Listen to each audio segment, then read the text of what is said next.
Ambassador Kim Ji-won felt the shuttle's engines power down as they landed on what looked like the most beautiful planet she had ever seen.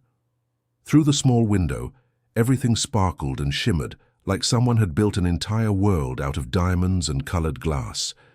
She took a deep breath, checked her uniform one last time, and stepped out onto the surface of Zephyros Prime. The moment her boots touched the ground, she realized she wasn't walking on regular stone or metal like most spaceports. The entire landing pad seemed to be made of living crystal that actually moved and shifted slightly under her weight. It was warm to the touch and hummed with a low musical sound that she could feel in her bones. The whole planet seemed alive in a way that made Earth's forests look quiet and still. Ji-won looked around and couldn't believe what she was seeing. The buildings weren't built like human cities at all. Instead, they looked like they had grown straight up from the ground like massive crystal trees. Some were tall and thin like needles reaching toward the sky, while others spread out in complex patterns that reminded her of snowflakes she used to catch as a child in Seoul. Every surface caught the light and threw it back in thousands of different colors, creating rainbow patterns that danced across everything. The air itself seemed to shimmer with energy. Ji-won had read the briefing reports about the Zephyrians and their electromagnetic abilities, but seeing it in person was completely different. The very atmosphere around her felt charged, like the moment before lightning strikes during a summer storm. Her hair stood up slightly, and the small electronic devices in her pockets gave off tiny sparks. Then she saw them approaching. The Zephyrian royal court moved toward her like something out of a fairy tale, but not the kind told to children. These were beings that looked like they had been carved from pure gemstones by an artist with impossible skill. Princess Lyrelei walked at the front of the group, and Ji-won found herself staring despite all her diplomatic training. The princess was tall and elegant, her body made of what looked like clear quartz that had been shaped into perfect human proportions. Light passed through her skin and bounced around inside her, creating patterns that shifted and changed with every step she took. Her hair floated around her head like it was underwater, each strand looking like spun glass that caught and held tiny rainbows. When she moved, it was with a grace that seemed to defy gravity itself. Behind the princess came her courtiers, each one unique but equally stunning. Some looked like they were made of deep blue sapphires, others from emeralds or rubies. Their faces were perfectly carved, with expressions that seemed both ancient and timeless. They moved in formation, their crystal bodies ringing like wind chimes with each step they took. Ji-won knew from her research that most alien species who visited this world had one of two reactions when meeting the Zephyrian royalty. Either they fell to their knees and started worshipping these crystal beings like living gods, or they became so terrified that they could barely speak. The Zephyrians had become used to being treated as something far above normal life forms, but Kim Ji-won was human, and humans had a different way of looking at things. Instead of falling down or backing away in fear, she stood her ground and studied Princess Lyrelei with the same curious interest she might show when meeting any new person. She noticed how the princess's crystal structure seemed to vibrate slightly, probably connected to how she spoke. She wondered about the electromagnetic energy she could feel radiating from all of them, and how their bodies could be both solid and translucent at the same time. The princess came to a stop just a few feet away, her court forming a perfect circle around them.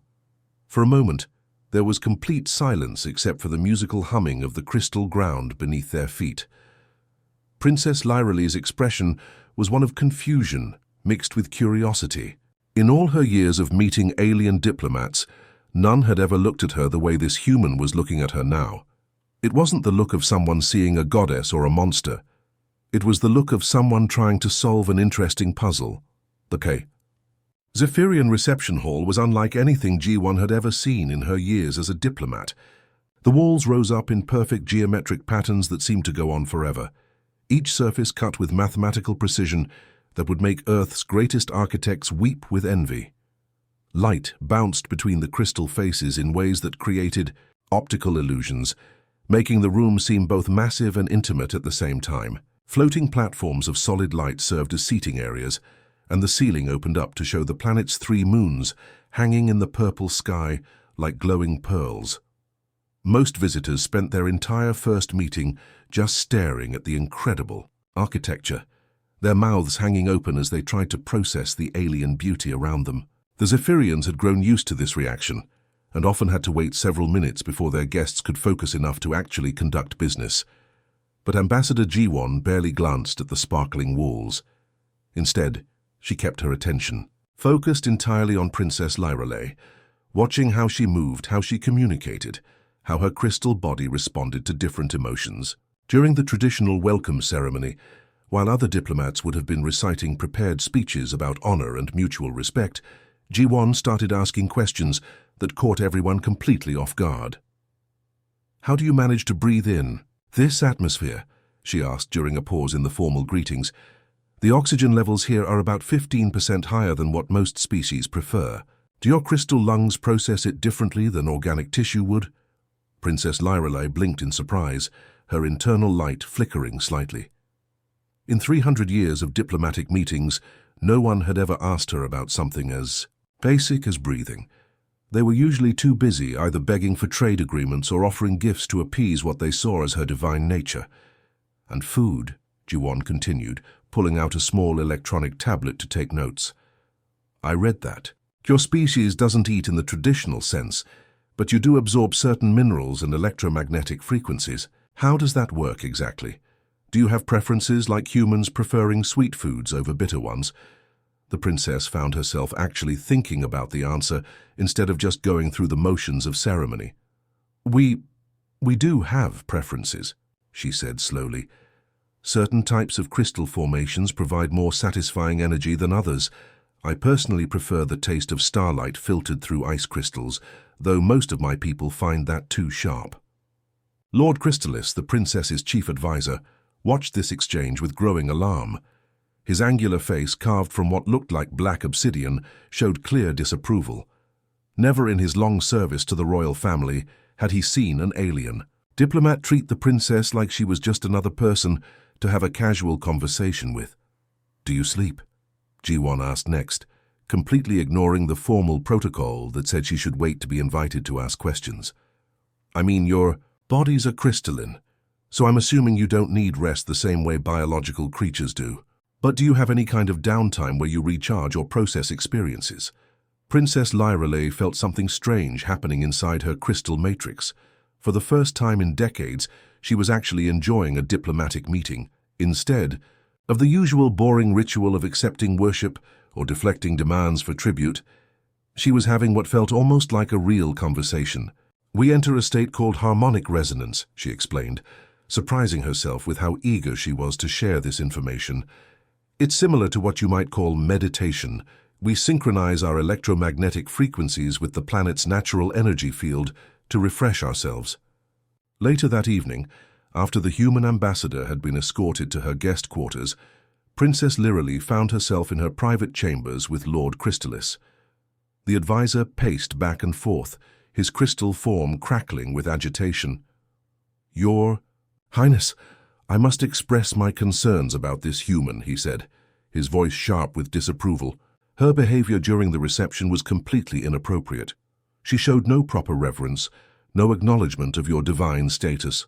She treated you as if you were simply another being to be studied and catalogued." Princess Lyreley stood at her window, looking out at the crystal gardens below where bioluminescent plants created patterns of moving light in the darkness. "She did, didn't she?" she said softly. And Lord Crystallis was surprised to hear something that sounded almost like pleasure in her voice. "Most species that come here either prostrate themselves and beg for our favor, or they arrive with demands and threats, expecting us to bow to their military might," the princess continued. "But this human, she looked at me like I was someone she genuinely wanted to understand. When was the last time anyone asked me what I personally preferred, rather than what the royal family traditionally demanded?" Lord Crystallis's frown deepened, creating sharp shadows across his obsidian features. "It shows a disturbing lack of proper respect, Your Highness. Perhaps we should reconsider these negotiations entirely. The human clearly doesn't understand her place in the natural order of things." But Princess Lyreley continued staring out at the night, her crystal form glowing softly with an inner light that seemed warmer than usual. For the first time in her long life, Someone had treated her like a person instead of a symbol, and she found the experience surprisingly refreshing. By the third day of negotiations, Ambassador G1 could see that they were getting absolutely nowhere using the traditional Zephyrian diplomatic methods. The morning had been spent in another formal ceremony, where various court officials read lengthy speeches about ancient traditions and proper procedures. Everyone sat in their assigned positions based on rank and importance, following rules that had been written thousands of years ago. Princess Lyrelay sat on her crystal throne, responding to each formal proposal with equally formal replies that meant nothing and committed no one to anything. It was like watching a very expensive, very slow dance, where everyone knew the steps, but nobody remembered why they were dancing in the first place. G1 watched this elaborate ritual and felt her patience running thin. She had come here to solve real problems and create genuine partnerships between their peoples, not to participate in an ancient ceremony that seemed designed to prevent actual communication. During a break in the proceedings, she made a decision. That would have horrified most diplomatic training instructors. "Your Highness," she said, standing up from her designated chair, "can I make a suggestion? What if we try something completely different tomorrow?" The entire court turned to stare at her. Speaking out of turn during formal negotiations was simply not done, especially by someone from what the Zephyrians considered a younger, less sophisticated species. Princess Lyrelay's crystal form flickered with surprise. "What did you have in mind, Ambassador?" "Let's just talk," G1 said simply, and said, "No ceremonies, no ancient protocols, no formal speeches that nobody really listens to anyway. What if we sat down together and discussed what our people actually need from each other?" The suggestion sent ripples of shock through the assembled courtiers. Lord Crystalis looked like he might shatter from pure outrage. Several of the younger court members whispered among themselves, clearly scandalized by the human's boldness. Princess Lyrelay felt her crystal matrix vibrating with an emotion she couldn't quite identify. "Talk? But Ambassador, there are procedures that have been established over millennia. These protocols exist for important reasons. They maintain order, respect, the proper way of conducting interstellar relations." G1 looked around the magnificent hall, taking in all the elaborate ceremony and formal grandeur, then looked back at the princess with a gentle but pointed expression. "Have they been working?" The question was so simple, so direct, that it cut through all the fancy diplomatic language like a knife through silk. Princess Lyrelay opened her mouth to give the traditional response about honoring ancient ways, then stopped. She actually thought about the question, instead of just reacting with programmed answers. When was the last time the Zephyrians had formed a genuine alliance with another species?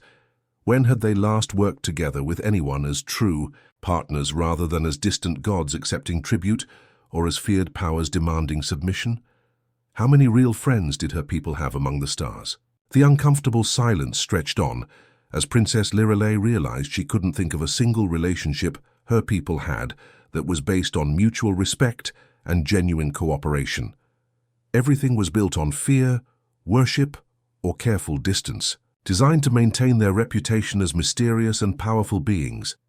The next morning, instead of meeting in the formal reception hall, Princess Lyrelay found herself in a much smaller, more comfortable room that the humans had requested for their private discussions.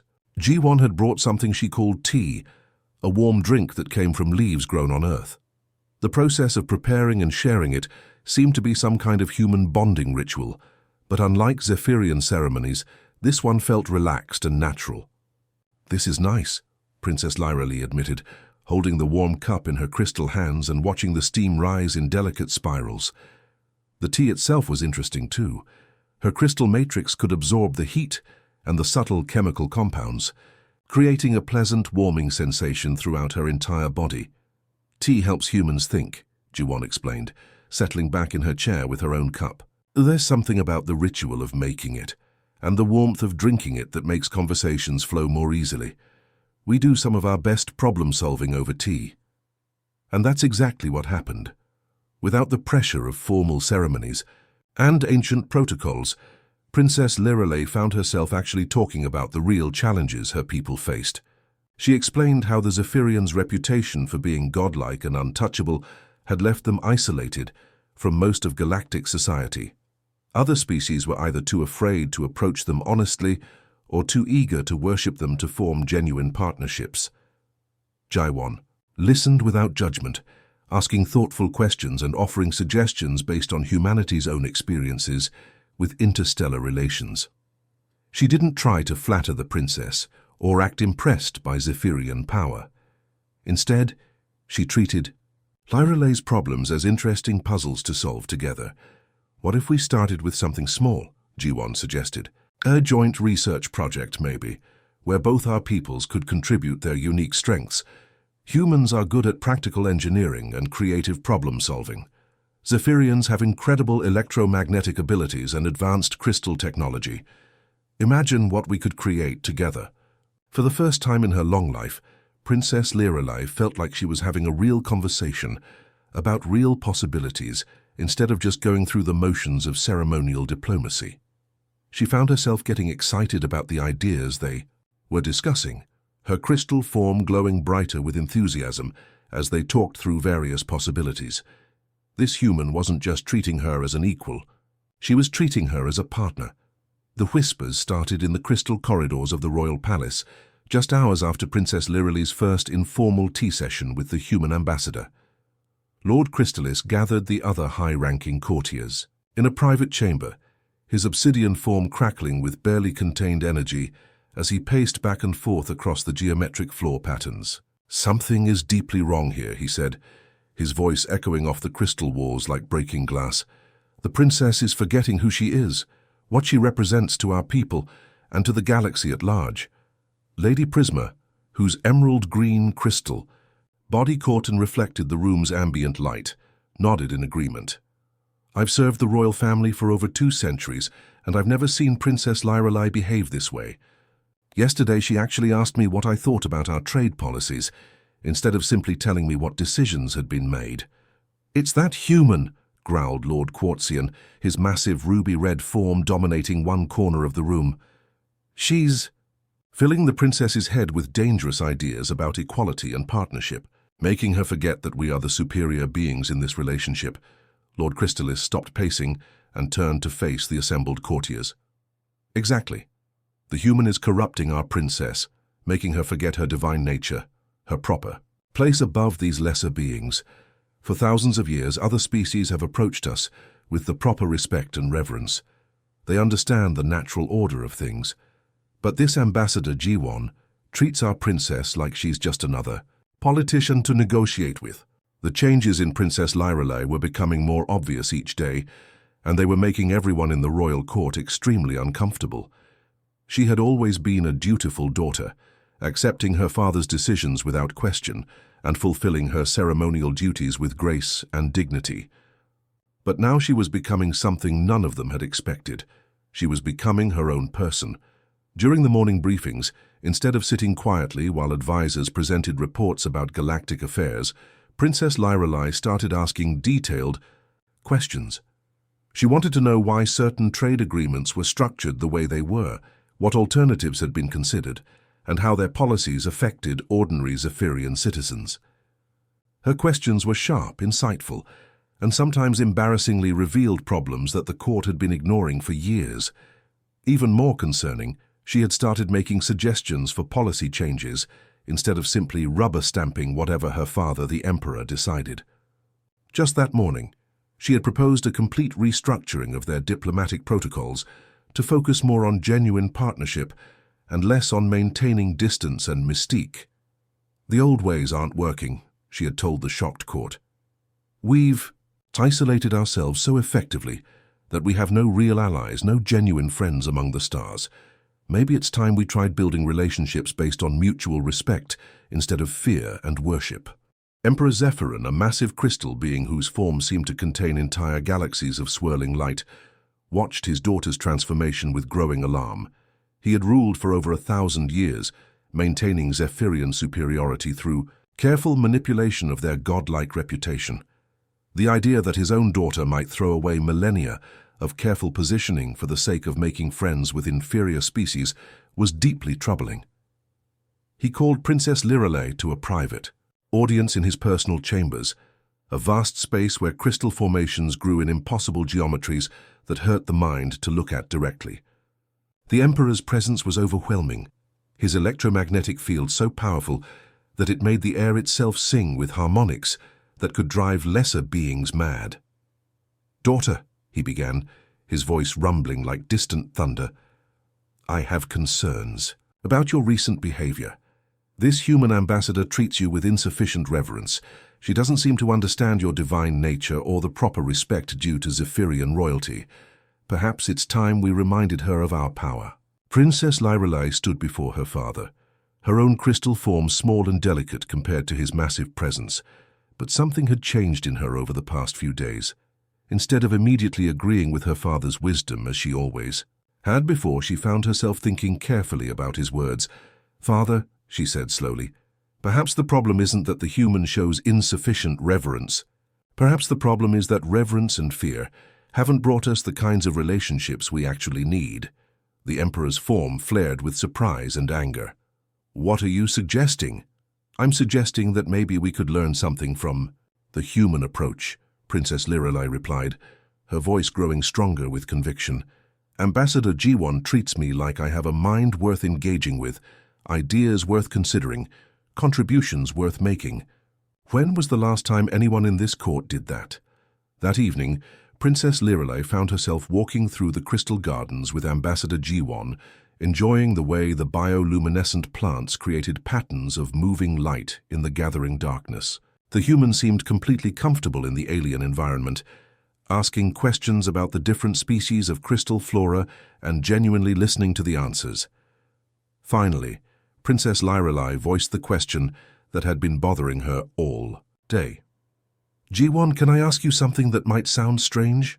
"Of course," the human replied, stopping to examine a particularly beautiful crystal flower that chimed softly in the evening breeze.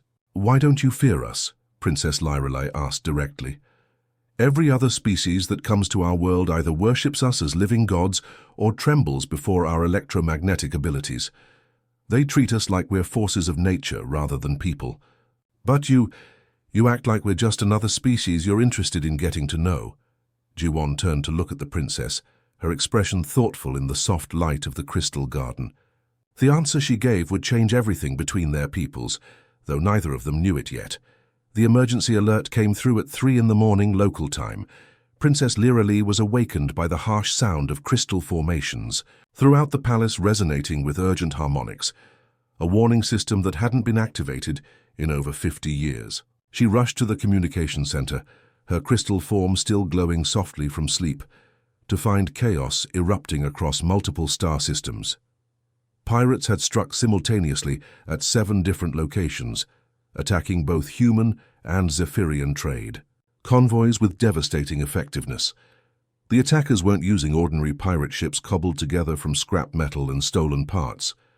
These vessels moved with precision and power that suggested military-grade technology, and their energy signatures were unmistakably Zephyrian in origin. Ambassador Jiwon arrived at the crisis center within minutes of being notified, her hair still messy from sleep, but her mind already sharp and focused. She studied the tactical displays showing the attack patterns, while Princess Lyrelei coordinated with Zephyrian fleet commanders who were reporting the same disturbing news from multiple fronts. "They're using our own technology against us, Princess," Lyrelei said, her voice tight with frustration and disbelief. "The energy shields, the propulsion systems, even the weapon signatures are definitely Zephyrian design. But how is that possible?" Jiwon pulled up detailed scans from the human ships that had managed to escape the attacks. "Look at this," she said, pointing to the data streaming across her portable screen. "The technology is definitely yours, but it's been modified. Whoever is behind this doesn't just have stolen Zephyrian equipment. They understand how it works well enough to adapt it for their own purposes." The implications were terrifying. Zephyrian crystal technology was supposed to be impossible for other species to replicate or even fully understand. Their electromagnetic manipulation abilities were what made their ships and weapons so powerful, and those abilities were thought to be unique to their crystalline biology. If someone had figured out how to use Zephyrian tech without actually being Zephyrian, It changed the balance of power in the entire galaxy. Within hours, the royal court was assembled in emergency session. Lord Crystalis stood at the center of the Great Hall, his obsidian form crackling with authoritative energy as he outlined the traditional response to such a crisis. "We must handle this through proper channels," he declared, his voice echoing off the crystal walls with official certainty. "First, we mobilize our military forces for a full defensive response. Then we implement economic sanctions against any system that might be harboring these pirates. Finally, we file formal protests through the Galactic Council and demand that all member species cooperate in tracking down the perpetrators." The other courtiers nodded in agreement. This was how things had always been done. The Zephyrians would respond with overwhelming force and diplomatic pressure, reminding the galaxy of their power and demanding respect through fear, if necessary. But Princess Lyrelei had been thinking about something different entirely. The conversations she'd had with Ambassador G1 over the past week had opened her mind to new possibilities, new ways of approaching problems that didn't rely solely on traditional Zephyrian superiority. "What if we tried something different?" she said, her voice cutting through the formal proceedings like crystal through glass. "What if, instead of handling this alone, we worked together directly with the humans?" The court fell silent. "Lordy." Crystalis looked like he might actually crack from shock. "Your Highness," he said carefully, "surely you're not suggesting that Zephyrian royalty should engage in direct military planning with alien forces. Such a thing is unprecedented." "Unprecedented doesn't mean wrong," Princess Lyrelei replied, her crystal form glowing with growing confidence. "These pirates are using our technology against both our peoples. Maybe combining Zephyrian abilities with human tactical thinking would be more effective than either of us acting alone." The scandalized whispers that swept through the court were like wind chimes in a hurricane.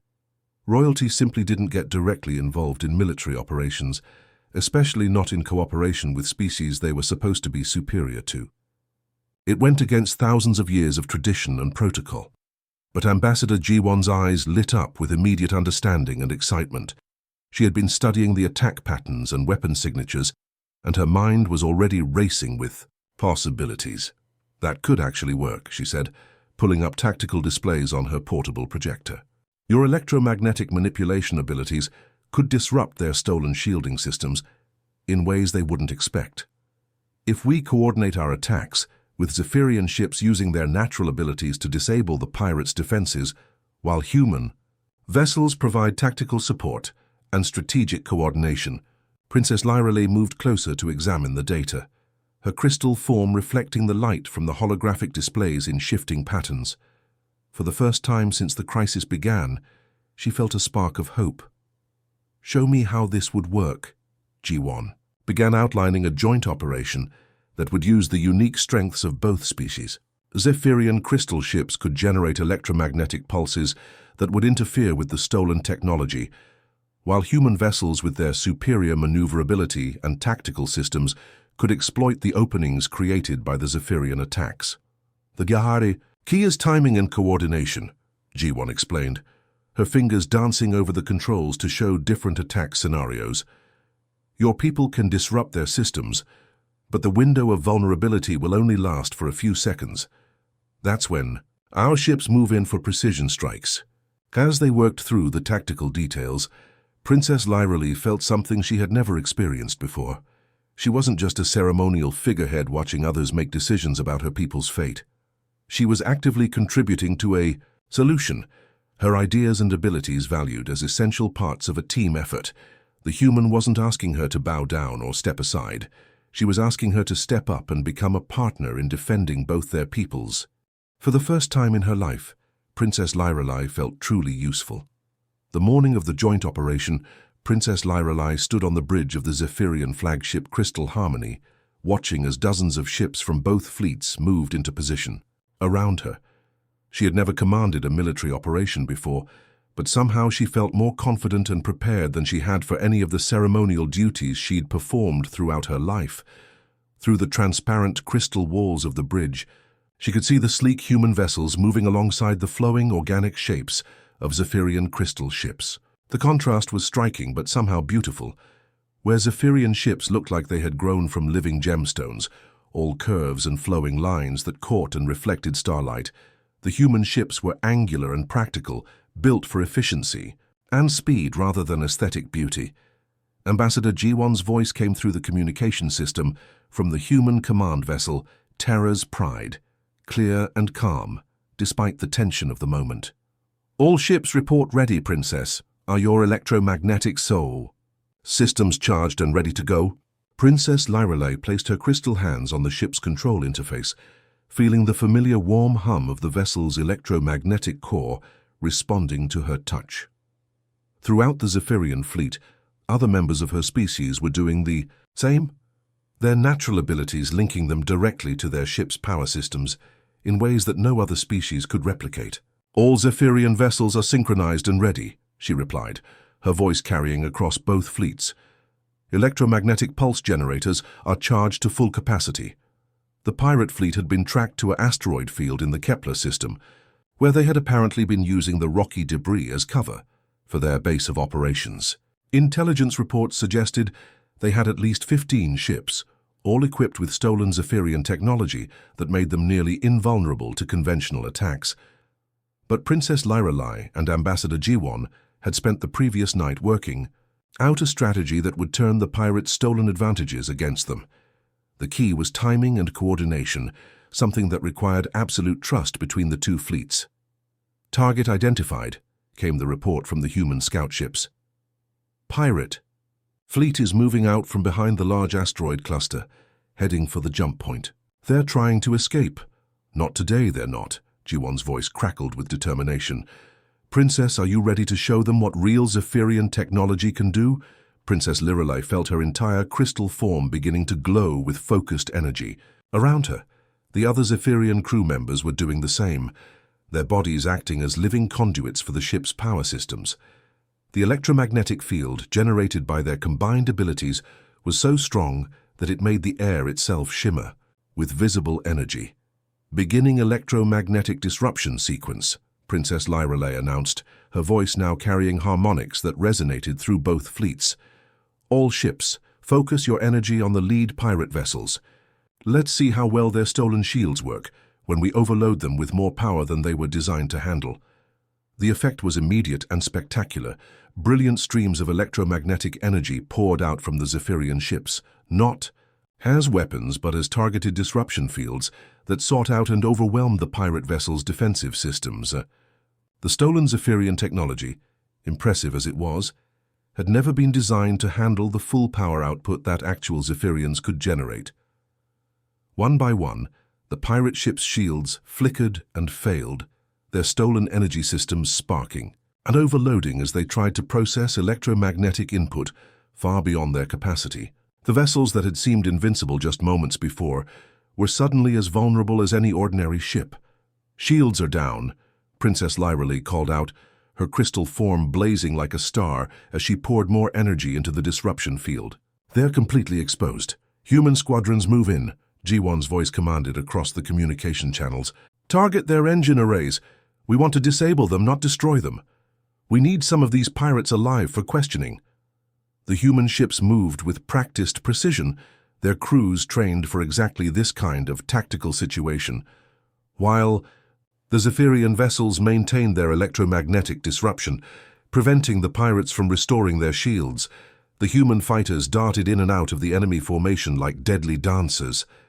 Princess Lyrelei watched in fascination as the human tactical approach unfolded, where Zephyrian military doctrine relied on overwhelming power and technological superiority.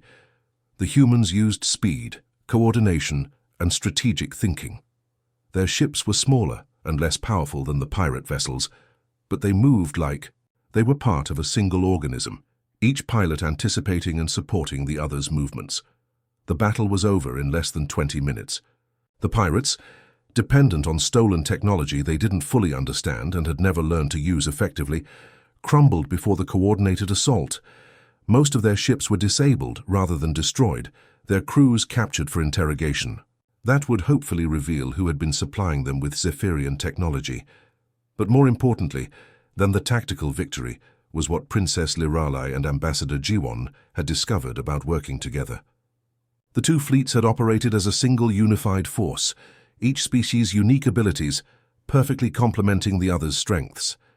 The Zephyrians provided the raw power and technological superiority, while the humans contributed tactical expertise and strategic coordination. Later, as they reviewed the successful mission in the Joint Command Center, Ambassador Jiwon looked up from the tactical reports with a smile that Princess Liralai was beginning to recognize as genuinely warm and appreciative. "We make a good team," Jiwon said simply. But the words carried weight that went far beyond the military victory they had just achieved. Princess Liralai felt her crystal form glowing with something that might have been pride, but it was different from the cold satisfaction she had felt from previous Zephyrian victories. This was warmer, more personal. For the first time in her life, she had been part of something bigger than herself, something that had been built on cooperation rather than dominance. "Yes," she agreed, "we really do." The post-mission debriefing took place in a comfortable meeting room aboard the human command ship, far from the formal crystal halls of the Zephyrian palace. Princess Liralai found herself relaxing in a simple chair, drinking more of that earth tea that she had grown to enjoy, while data streams from their successful operation played on screens around them. The atmosphere was completely different from any military briefing she had ever attended. Instead of rigid protocol and formal reports, Ambassador Jiwon had created an environment where they could actually talk about what had happened and what it meant for the future. The princess was discovering that humans had a gift for making even the most serious conversations feel natural and personal. "You know," Jiwon said, setting down her own cup and looking directly at Princess Liralai with that same steady gaze. That had puzzled her from their very first meeting. "I need to tell you something about myself that might explain why I've been approaching our relationship differently than other diplomats might." Princess Liralai leaned forward, curious. Over the past week, she had learned more about humanity through this one ambassador than her people had discovered in decades of distant observation. But she realized that most of their conversations had focused on Zephyrian culture and capabilities. She knew surprisingly little about what made Jiwon herself tick. "I'm not just a diplomat," Jiwon continued, pulling out a small device that projected holographic images into the air between them.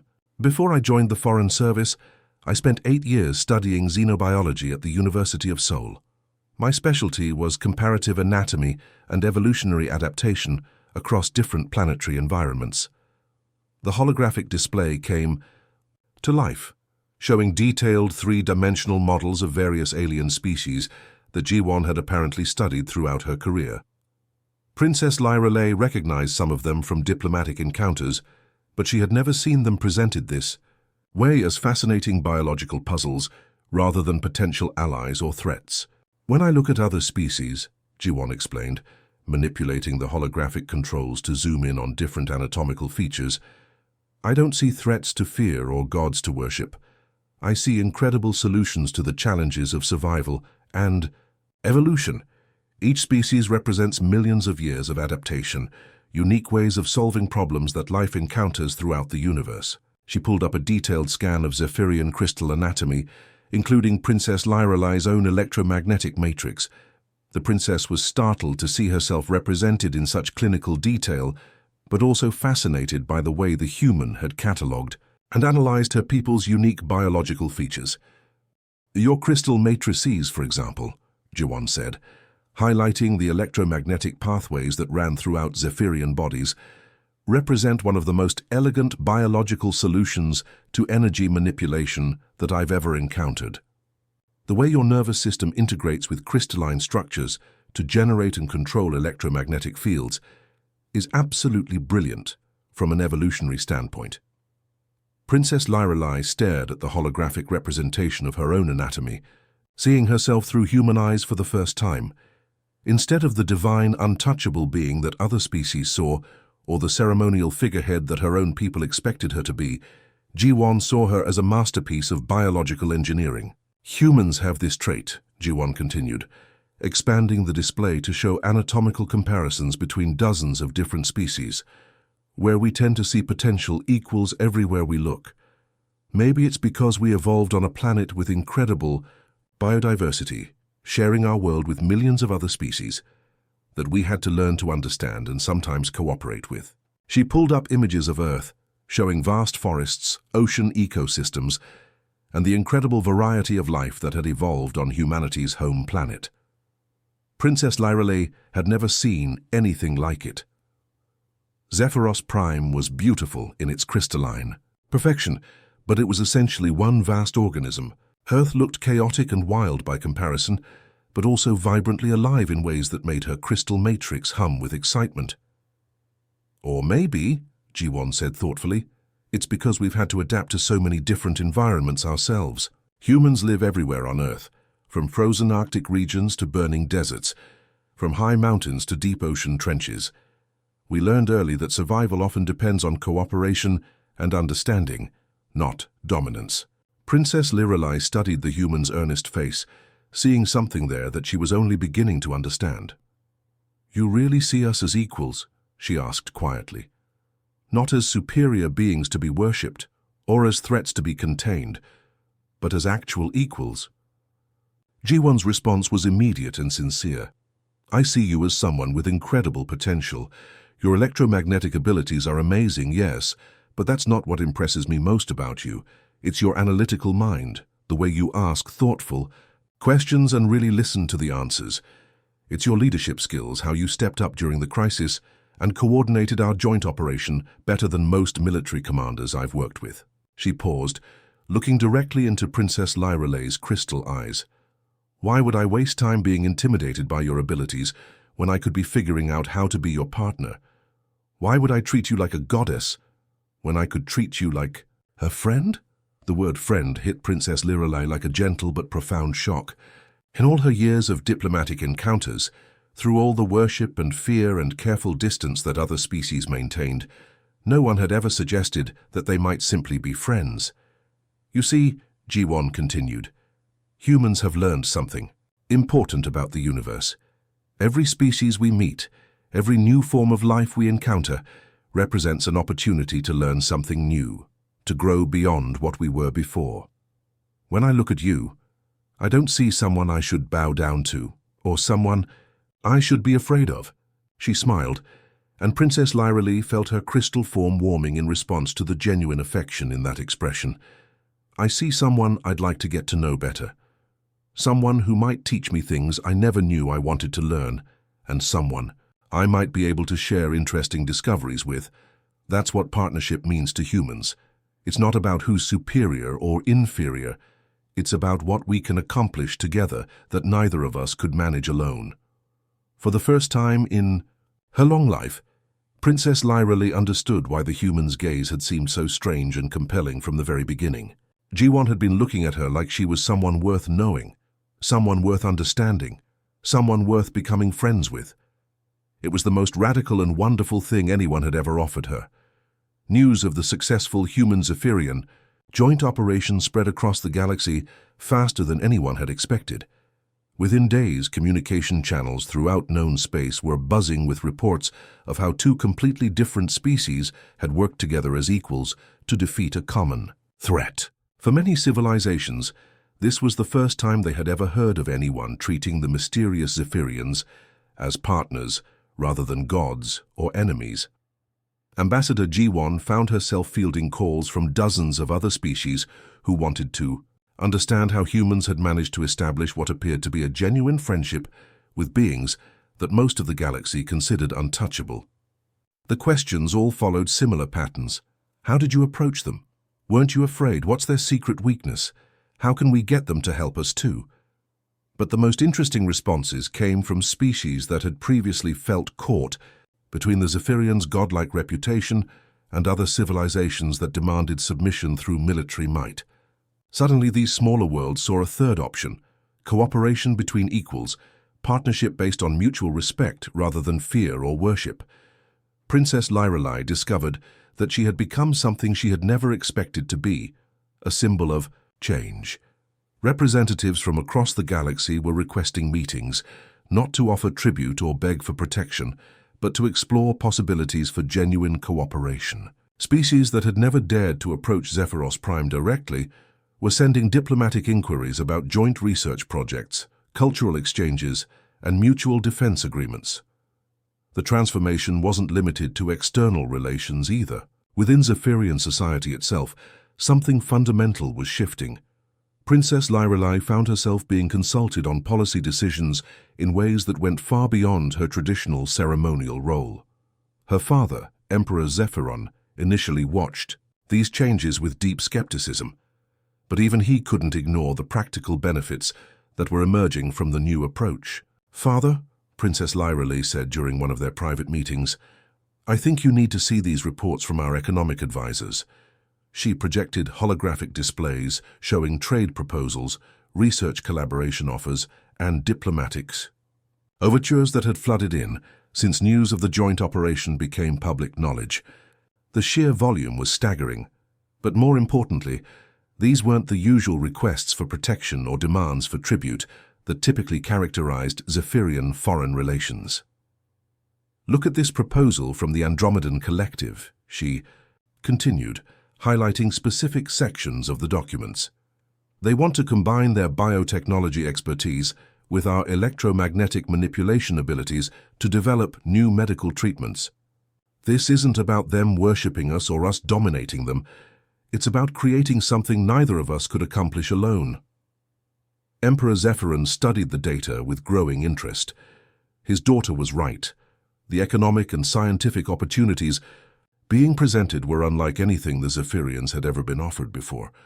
Instead of the simple tribute and trade agreements that formed the basis of their traditional relationships, these new proposals suggested genuine partnerships that could benefit everyone involved. The formal council session, where Princess Lyrelai presented her recommendations to the full Zephyrian government, was unlike any in the planet's recorded history. Instead of the usual rubber stamping of imperial decisions, there was actual debate, real discussion about the future direction of their civilization. "The humans offer something unique," Princess Lyrelai explained to the assembled crystalline council members, her voice carrying new authority and confidence. "They don't want to worship us like so many species do, and they don't want to defeat us like others have tried. They want to work with us as partners. They see our potential, not just our power." She gestured to the holographic displays showing the flood of new diplomatic opportunities. "For the first time in our history, other species are approaching us as equals. They want to learn from us, yes, but they also want to teach us things. They want to combine their strengths with ours to create solutions to problems that affect everyone." The younger council members seemed intrigued by these possibilities, but the older, more traditional members remained skeptical. Lord Crystalis, his obsidian form crackling with disapproval, stood to voice the concerns that many of them shared. "Your Highness," he said, his voice sharp with centuries of ingrained protocol, "while these economic opportunities may seem attractive, we must consider the broader implications. It's undignified for Zephyrian royalty to engage in these kinds of equal partnerships with lesser species. We have maintained our position of superiority for millennia, precisely because we keep proper distance and maintain appropriate reverence." Princess Lyrelai felt something flash through her crystal matrix, an emotion that was new and powerful and surprisingly satisfying. For the first time in her life, she found herself openly disagreeing with the old guard's approach to governance. "Undignified?" she interrupted, her crystal form flashing with newfound confidence and authority. "Lord Crystalis, is it undignified to be useful? Is it beneath our status to be valued for our minds rather than just our bloodline?" The council chamber fell silent. Princess Lyrelai had never spoken so directly to a senior advisor before, and certainly never in front of the full council. But the week she had spent working with Ambassador G1 had shown her what leadership could look like when it was based on contribution rather than ceremony. "I've spent my entire life being worshipped by some species and feared by others," she continued, her voice growing stronger with each word. "But I've never felt as useful, as valued, as genuinely respected as I have this past week, working alongside the humans. They don't care about my royal title. They care about what I can contribute, what problems I can help solve, what ideas I can bring to the table. She turned to address the full council, her crystal form glowing with passionate conviction. Ambassador, Ji-won looks at me and sees potential. She sees someone who could help make the galaxy a better, safer, more cooperative place. When was the last time any of our traditional allies looked at us that way? The question hung in the crystal air of the council chamber, and Princess Lyrily realized that none of them could answer it. For all their power and mystique, the Zephyrians had spent centuries being isolated by their own superiority. The humans were offering them something they had never had before, the chance to belong to something larger than themselves. 6 months had passed since that first awkward meeting on Diu, the crystal landing platform, and the galaxy looked completely different now. The Grand Hall of the Galactic Council Station buzzed with activity as representatives from dozens of species gathered to witness something unprecedented. The formal signing of the Human-Zephyrian Cooperative Alliance, the first treaty in galactics, history based entirely on mutual respect and partnership between equals. Princess Lyrily stood at one of the massive viewing windows, watching ships from both fleets working together in the space around the station. Human vessels and Zephyrian crystal ships moved in coordinated patterns that would have been impossible just months earlier, their crews communicating seamlessly as they managed traffic and security for the historic gathering. But what really caught her attention were the smaller details. A human engineer floated outside the station in a maintenance suit, working alongside a Zephyrian technician whose crystal body naturally thrived in the vacuum of space. Together they were installing new communication arrays that combined human engineering with Zephyrian electromagnetic technology. Neither was in charge of the other. They were simply two experts solving a problem together. Inside the station's research labs, mixed teams of scientists from both species were already working on joint projects that neither could have imagined accomplishing alone. Human creativity and adaptability, paired with Zephyrian technological sophistication, was producing breakthroughs in medicine, energy production, and space travel that were making headlines across the galaxy. Ambassador Ji-won found Princess Lyrily at the window, carrying 2 cups of that earth tea that had become their unofficial diplomatic tradition. The human looked relaxed and genuinely happy in a way that the princess had learned to associate with successful problem-solving. "Hard to believe it's only been 6 months, Ji-won said, handing over one of the warm cups and settling beside her. "Friend at the window, when I first stepped off that shuttle onto your world, I never imagined we'd end up here." Princess Lyrily accepted the tea gratefully, enjoying the familiar warmth that spread through her crystal matrix. "I've been thinking about that first day a lot lately," she admitted, "about how confused I was by the way you looked at me, how different it felt from every other diplomatic encounter I'd ever experienced." She turned to study her friend's face, still finding new details to appreciate in Ji-won's expressions after all this time. "I have to ask you one more time, and I want you to really explain it to me. Why do you look at us the way you do? What makes humans so fundamentally different from every other species in the galaxy?"